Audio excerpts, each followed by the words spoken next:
tabernáculo de Moisés foi a habitação de Deus, do Altíssimo, durante 40 anos no deserto.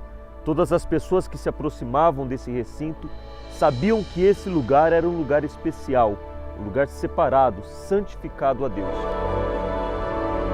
As pessoas não poderiam simplesmente aparecer aqui e falar: eu quero entrar.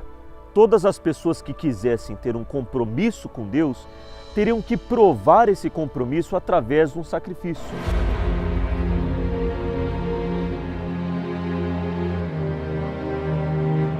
Esse elemento era chamado altar do sacrifício, ou podemos dizer altar da decisão, porque era nesse lugar onde a pessoa tomaria a decisão de deixar o pecado dela e o que afastava de Deus. Por isso ela precisava de um animal perfeito, puro, para que esse animal viesse substituí-la.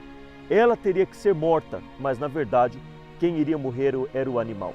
Então, ao apresentar o animal perfeito, os pecados do pecador seriam transferidos para o animal e após o sacrifício feito e o sangue do animal utilizado no altar, essa pessoa então estaria livre do pecado. Após o sacrifício no altar, a pessoa poderia ir livre do pecado dela. E o sacerdote representaria a pessoa a partir desse ponto para frente. Ela não poderia entrar no local sagrado. Mas antes de entrar, o sacerdote ou o sumo sacerdote teria que lavar as mãos e os pés na bacia de bronze ou na pia de bronze. Por quê? Porque era um local sagrado. Era um local que prestavam reverência a Deus. E eles não poderiam entrar lá de qualquer jeito. Hoje, nós não lavamos as mãos e os pés para entrar no santo lugar, mas sim a nossa mente e o nosso coração. E a água que nos purifica é a palavra de Deus. Então você vê a necessidade de diariamente fazermos essa purificação.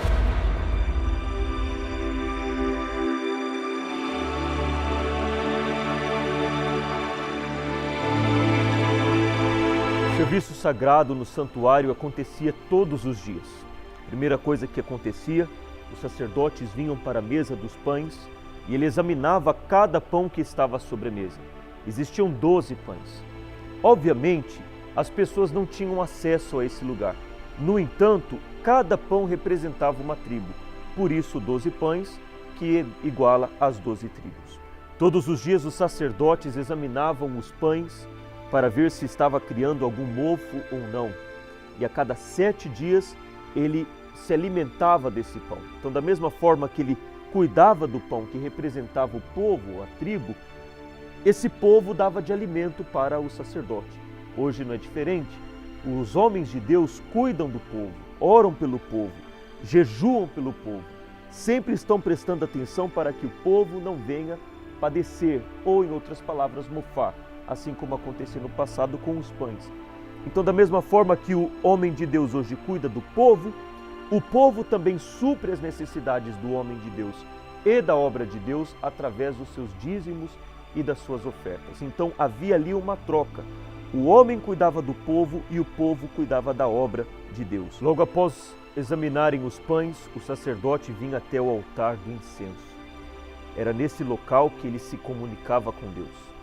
Todos os dias, pela manhã e pelo entardecer, ele teria que fazer o sacrifício no altar, ele teria que examinar os pães e, eventualmente, ele teria que se comunicar com Deus. Então, o carvão do altar do sacrifício que ele apresentou lá fora, seria a prova de que ele entrou aqui sem o pecado dele, entrou aqui com sinceridade.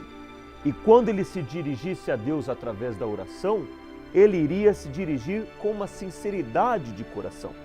E após apresentar o incenso, o sacerdote viria até a menorá ou o candelabro para acender as 7 copas, que era a única forma de iluminação no tabernáculo. Mas ele precisava de fogo. De onde ele pegaria esse fogo? Esse fogo teria que ser pego do altar do incenso. Então veja que todos os elementos no tabernáculo dependem do fogo. Mas esse fogo ele tinha que partir de um lugar. E esse lugar era exatamente o altar do sacrifício, o local da decisão onde a pessoa deixaria os pecados dela para que então, através do sacrifício, ela pudesse apresentar as suas orações sinceras a Deus e, após apresentar as suas orações no altar do incenso, a fé da pessoa poderia então ser acesa. Agora nós vamos entrar no Santíssimo Lugar, onde a presença de Deus habitava através da Arca da Aliança. Vamos lá.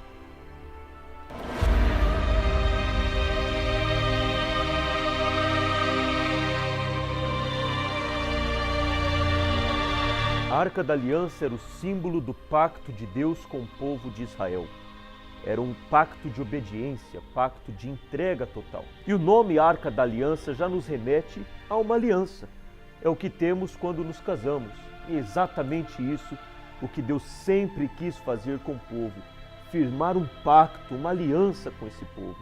Só que Deus é santo e Ele precisava que esse povo viesse a largar as suas idolatrias, os seus erros, os seus pecados, para que então eles fossem purificados, eles viessem a ter uma comunhão sincera com Deus, a fé desse povo pudesse ser acesa e então finalmente esse casamento, esse pacto aconteceria. E assim como esse local, o Santo dos Santos, representa a aliança que Deus fez com o povo no deserto, através da Arca da Aliança, nós vamos deixar aqui as fotografias de todos os fiéis, de todos aqueles que decidiram firmar um pacto com Deus Altíssimo, um pacto de fidelidade, um pacto de obediência através deste casamento por toda a vida. Vai ser aqui neste local.